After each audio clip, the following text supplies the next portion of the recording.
ಅರ್ಜುನ್ ಛೇ, ಆ ತಾಯ್ತ ನನ್ನ ಪ್ರಯತ್ನನೆಲ್ಲ ಹಾಳು ಮಾಡ್ತಿದೆ. ಅದೊಂದು ಇಲ್ಲ ಅಂದಿದ್ದಿದ್ರೆ ನನ್ನ ಮೊದಲ ಬಲಿ ಜೀವನೇ ಆಗ್ತಿದ್ದ. ಊರೆಲ್ಲ ಹುಡುಕ್ತಾ ಇರೋ ಶತ್ರುನ ಅರ್ಜುನ್ ತೋರಿಸ್ದಾಗಾಯ್ತು.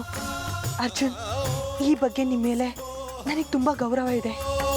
ಆದ್ರೆ ನೀವು ಅನ್ಕೊಂಡಿರೋ ಹಾಗೆ ಯಾವುದೇ ಭಾವನೆ ನಿಮ್ಮ ಮೇಲೆ ಯಾವತ್ತೂ ಹುಟ್ಟಲ್ಲ.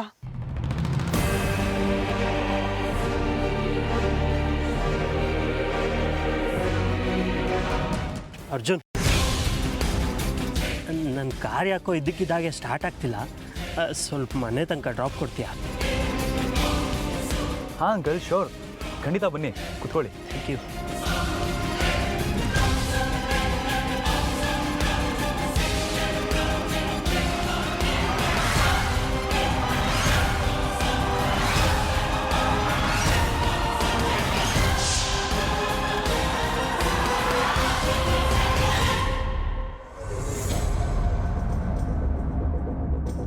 ಏನು ಮಾಡ್ತಾ ಇದ್ದೀರಾ ನೀವು?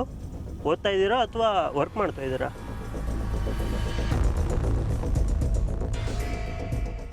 ಏನು ಓದಿದ್ದೀರಾ?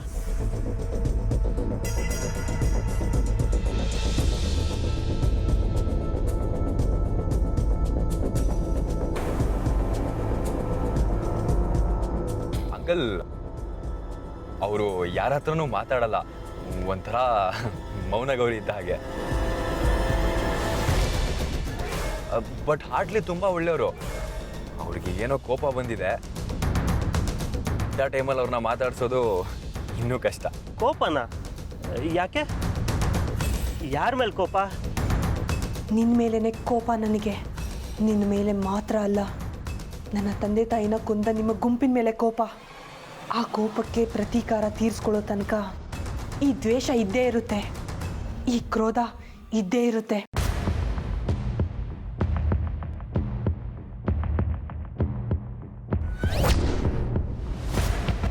ಅಂಕಲ್, ಅವ್ರೇನೋ ಹುಡ್ಕೊಂಡು ಇಲ್ಲಿ ತನಕ ಬಂದಿದ್ರು, ಅದು ಅವ್ರಿಗೆ ಸಿಗಲಿಲ್ಲ, ಅದಕ್ಕೆ ಸ್ವಲ್ಪ ಕೋಪ ಮಾಡ್ಕೊಂಡಿದ್ದಾರೆ. ಅಲ್ಲ, ಏನು ಹುಡುಕ್ತಾ ಇದ್ದೀರಾ ನೀವು? ಹುಡುಕಿದ್ರು ಸಿಗದೇ ಇರೋ ಅಂಥದ್ದು ಏನದು? ಹೇಳಿ ಅದೇನು ಅಂತ.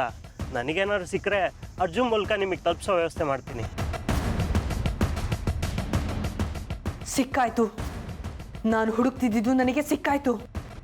ಅದು ಬೇರೆ ಏನೂ ಅಲ್ಲ, ನೀನೇ. ಈಗ ನನಗೆ ಬೇಕಾಗಿರೋದು ನಿನ್ನ ಸಾವು. ಅಂಕಲ್, ಅವ್ರು ಏನು ಹುಡುಕ್ತಾ ಇದ್ದೀನಿ ಅಂತ ನನ್ನ ಹತ್ರನೇ ಹೇಳಿಲ್ಲ, ನಿಮ್ಮ ಹತ್ರ ಹೇಳ್ತಾರಾ? ಅವ್ರ ಮುಖದಲ್ಲಿರೋ ಕೋಪ ನೋಡಿದ್ರೆ ಈ ನಾಗರಹಾವು ಸೇಡ್ ತೀರಿಸ್ಕೊಳ್ಳೋದಕ್ಕೆ ಕಚ್ಚಕ್ಕೆ ರೆಡಿ ಆಗಿರುತ್ತಲ್ಲ, ಆ ಥರ ಇದೆ. ಈ ಪ್ರಪಂಚದಿಂದನೇ ಅವಳನ್ನ ದೂರ ಕಳಿಸ್ಬಿಡ್ತೀನಿ. ಯೋಚನೆ ಮಾಡಬೇಡಿ. ಏನು ಅನ್ಕೊಂಡವಳಾಗಿದ್ರೆ? ಹಾಗಾದ್ರೆ ಅಮೃತನ ಏನು ಅನ್ಕೊಂಡಿದ್ದೀರಾ ನೀವು?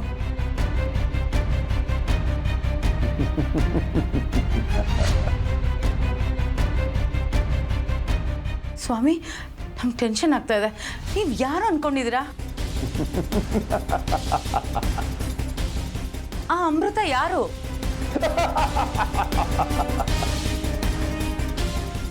ಇನ್ನು ಸ್ವಲ್ಪ ಹೊತ್ತಲ್ಲೇ ಎಲ್ಲ ನಿಮ್ಗೆ ಅರ್ಥ ಆಗುತ್ತೆ. ಜೈ ಮಹಾಕಾಲ! ಏನ್ರಿ ಇದು? ಈ ಬಾಬಾ ಹೇಳ್ತಾ ಇರೋದು ನೋಡಿದ್ರೆ ಅಮೃತ ದೇವಾನ ಭೂತ ಅನ್ನೋ ಥರ ಇದೆ. ಅವಳು ಏನೇ ಆಗಿರಲಿ, ನೋಡೋಣ ಬಾ, ಇವತ್ತಿದೆ ಅವಳಿಗೆ ಮಾರಿ ಹಬ್ಬ. ರೀ ಅಮೃತ ಅವರೇ, ನನ್ನ ಜೀವನದಲ್ಲಿ ಏನಕ್ಕೂ ಆಸೆ ಪಟ್ಟವನಲ್ಲ ಕಣ್ರಿ. ನನ್ನ ಜೀವನದಲ್ಲಿ ಆಸೆ ಪಟ್ಟಿದ್ದು, ಕನ್ಸು ಕಂಡಿದ್ದು ಒಂದೇ ಒಂದ್ರ ಬಗ್ಗೆ. ಅದೇನು ಗೊತ್ತಾ? ನಾನು ಮದುವೆ ಆಗೋ ಹುಡುಗಿ ಹೀಗೆ ಇರಬೇಕು ಅಂತ ನನ್ನ ಮನಸ್ಸಲ್ಲೇ ಒಂದು ಫಿಗರ್ ಅಂದ್ಕೊಂಡಿದ್ದೀನಿ. ನನ್ನ ಕಲ್ಪನೆ ಹೇಗಿದೆಯೋ ನೀವು ಹಾಗೇ ಇದ್ದೀರಾ. ನಾನು ಹೇಗೆ ಕಲ್ಪನೆ ಮಾಡ್ಕೊಂಡಿದ್ದೀನೋ ನೀವು ಹಾಗೇ ಇದ್ದೀರಾ. ನಿಮ್ಮನ್ನು ನೋಡಿದ ಕ್ಷಣದಿಂದ ನಾನು ನಿಮಗೆ ಫುಲ್ ಫಿದಾ ಆಗ್ಬಿಟ್ಟಿದ್ದೀನಿ ಕಣ್ರಿ. ನಾನು ಪ್ರೀತಿ ಮಾಡೋದು ನಿಮ್ಮನ್ನೇ, ಮದುವೆ ಆಗೋದು ನಿಮ್ಮನ್ನೇ ಅಂತ ಡಿಸೈಡ್ ಮಾಡ್ಕೊಂಡ್ಬಿಟ್ಟಿದ್ದೀನಿ. ರೀ ಅಮೃತ ಅವರೇ, ದಯವಿಟ್ಟು ನನ್ನ ಪ್ರೀತಿನ, ನನ್ನ ಮನಸ್ಸನ್ನ ಅರ್ಥ ಮಾಡ್ಕೊಳ್ರಿ. ನಿಮ್ಮನ್ನ ರಾಣಿ ಥರ ನೋಡ್ಕೋತೀನಿ. ನಿಮ್ಮ ಅಪ್ಪ ಅಮ್ಮ ನಿಮ್ಗೆ ಎಷ್ಟು ಪ್ರೀತಿ ಕಾಳಜಿ ತೋರಿಸ್ತಾರೋ ಅಷ್ಟೇ ಪ್ರೀತಿ ಕಾಳಜಿ ನಾನು ನಿಮಗೆ ತೋರಿಸ್ತೀನಿ. ನೀವು ಒಂದೇ ಒಂದ್ಸಲ ಐ ಲವ್ ಯು ಅಂತ ಹೇಳ್ರಿ, ಆಮೇಲೆ ನಿಮ್ಮನ್ನ ಹೆಗ್ಲ ಮೇಲೆ ಹೊತ್ಕೊಂಡು ತಿರುಗ್ತೀನಿ. ನೀವಂದ್ರೆ ಹುಚ್ಚು ಹುಚ್ಚು ಪ್ರೀತಿಗಿಂತ ಹೆಚ್ಚು. ಪ್ರತಿ ದಿನ, ಪ್ರತಿ ನಿಮಿಷ, ಪ್ರತಿ ಗಂಟೆ ನಿಮ್ಮ ಬಗ್ಗೆ ಯೋಚನೆ ಮಾಡ್ತಾನೆ ಇರ್ತೀನಿ ಕಣ್ರಿ. ದಯವಿಟ್ಟು ನನ್ನ ಅರ್ಥ ಮಾಡಿಕೊಂಡು ನಿಮ್ಮ ಪ್ರೀತಿ ಅರಮನೆಗೆ ನನಗೆ ಎಂಟ್ರಿ ಕೊಡ್ರಿ.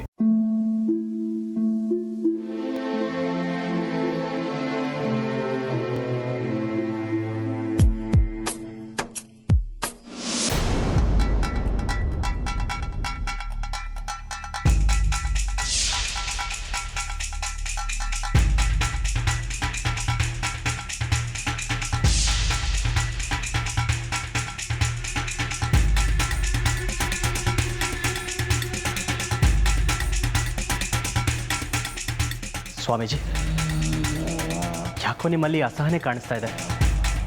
ಏನಾಯಿತು? ನಮ್ಮಿಂದ ಏನಾದರೂ ಅಪಚಾರ ಆಯಿತಾ? ಅಥವಾ ನಿಮ್ಗೇನಾದರೂ ಬೇಕಾದರೆ ಹೇಳಿ, ನಾವು ಅದನ್ನು ವ್ಯವಸ್ಥೆ ಮಾಡ್ತೀವಿ. ಮೊದಲು ನೀವು ಕೂತ್ಕೊಳ್ಳಿ ಪ್ಲೀಸ್. ನನಗೆ ಬೇಕಾಗಿರೋದನ್ನ ನಾನು ಸ್ವಲ್ಪ ಹೊತ್ತಲ್ಲೇ ಪಡ್ಕೊಳ್ತೀನಿ. ಚಿಂತೆ ಬೇಡ. ಈ ಮನೆಗೆ ಅಪಾಯ ತರುವಂತಹ ವಿದ್ಯಮಾನಗಳು ನಡೀತಾ ಇದೆ ಅಂತ ನನಗನ್ನಿಸ್ತಾ ಇದೆ. ಸ್ವಾಮೀಜಿ, ನಾವು ದೈವ ಭಕ್ತರು. ನಮ್ಮನೇಲಿ ದಿನನಿತ್ಯ ಪೂಜೆ ನಡೆಯುತ್ತೆ. ಅಂಥದ್ರಲ್ಲಿ ಈ ಮನೆಗೆ ಅಪಾಯ ಬರೋದಕ್ಕೆ ಹೇಗೆ ಸಾಧ್ಯ? ಪೂಜೆ ಪುರಸ್ಕಾರಗಳಿಂದ ಅಪಾಯ ತಪ್ಪೋದು ನಿಜನೇ ಆಗಿದ್ದಿದ್ರೆ ಎಲ್ಲರೂ ಯಾವುದೇ ಅಪಾಯ ಇಲ್ದಿದ್ರೆ ನೆಮ್ಮದಿಯಿಂದ ಇರ್ತಿದ್ರು. ಕೆಲವೊಂದು ಗ್ರಹಗಳ ನಡಿಗೆಗಳು, ಅದರಿಂದ ಉಂಟಾಗುವಂಥ ಅಪಾಯದಿಂದ ನಾವು ತಪ್ಪಿಸ್ಕೊಳ್ಳೋದು ಬಹಳ ಕಷ್ಟ ಆಗುತ್ತೆ. ಆದರೆ ಇಲ್ಲಿವರೆಗೂ ನಮ್ಗೆ ಯಾವುದೇ ಸಮಸ್ಯೆಗಳಾಗಿಲ್ವಲ್ಲ? ಇನ್ನು ಮುಂದೆ ಕೂಡ ಯಾವುದೇ ಸಮಸ್ಯೆಗಳಾಗಲ್ಲ ಅನ್ನೋ ನಂಬಿಕೆ ಇದೆಯಾ ನಿಮಗೆ? ಎಲ್ಲಿ ನಿಮ್ಮ ಮಗಳು ಬರೋದಕ್ಕೆ ಹೇಳಿ. ಸರೋಜಾ, ಪಾಪ ಬಾಬಾ ಬಂದ್ಬಿಟ್ಟು ಅಮೃತ ನೋಡಿ ಆಶೀರ್ವಾದ ಮಾಡಿ ಹೋಗ್ತಾರಷ್ಟೇ. ಬಾಬಾ, ಅಮೃತ ಕೂಡ ಸರೋಜಾ ಹಾಗೆ ದೈವ ಭಕ್ತೆ, ಸದಾ ಶಿವನ್ ಪೂಜೆ ಮಾಡ್ತಿರ್ತಾಳೆ. ಏನಂದೆ? ಶಿವನ್ ಪೂಜೆ ಮಾಡ್ತಾಳ? ಹೌದು ಗುರುಜಿ, ಆಕೆ ಶಿವನ ಆರಾಧಕಿ. 3 ಹೊತ್ತು ಶಿವನ ಧ್ಯಾನದಲ್ಲೇ ಇರ್ತಾಳೆ. ಇಚ್ಛಾಧಾರಿ ನಾಗಗಳ ಆರಾಧ್ಯ ದೈವ ಆ ಪರಮೇಶ್ವರ ಅಂದ್ರೆ ಈ ಮನೇಲಿ ಇರೋದು ಅವಳಿನ, ಆ ನಾಗಿಣಿನ. ಏನು ಯೋಚನೆ ಮಾಡ್ತಿದ್ರ ಸ್ವಾಮೀಜಿ? ನಮ್ಮ ಅಮೃತಾಗೆ ಏನಾದರೂ ಸಮಸ್ಯೆಗಳಾಗೋದಿದೆಯಾ? ನೀವಾಗಲಿಂದ ಅಮೃತನ ಬಗ್ಗೆ ಕೇಳ್ತಾ ಇರೋದು ನೋಡಿದ್ರೆ ನಮ್ಗೆ ಯಾಕೋ ತುಂಬ ಭಯ ಆಗ್ತಿದೆ. ಏನಾಯಿತು ಸ್ವಾಮೀಜಿ? ಅಂಥದ್ದೇನೂ ಇಲ್ಲ, ಯೋಚನೆ ಮಾಡಬೇಡಿ. ಮೊದಲು ಅವಳು ಮನೆಗೆ ಬರಲಿ. ಇಲ್ಲ ಸ್ವಾಮೀಜಿ, ನೀವು ನಮ್ಮಿಂದ ಏನೋ ಮುಚ್ಚಿಡ್ತಾ ಇದ್ದೀರಾ.